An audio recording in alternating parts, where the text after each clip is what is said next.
بسم اللہ الرحمن الرحیم۔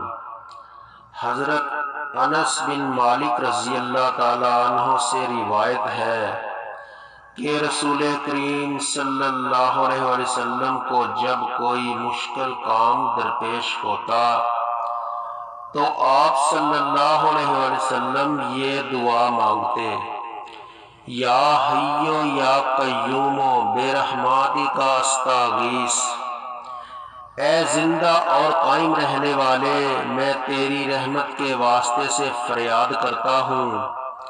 جب بھی کوئی مشکل پیش آئے تو اس کا ورد کیا کریں، انشاءاللہ اللہ تعالیٰ کے فضل و کرم سے تمام مصیبت، بلیات، آفات ختم ہو جائیں گی انشاءاللہ عز و جل۔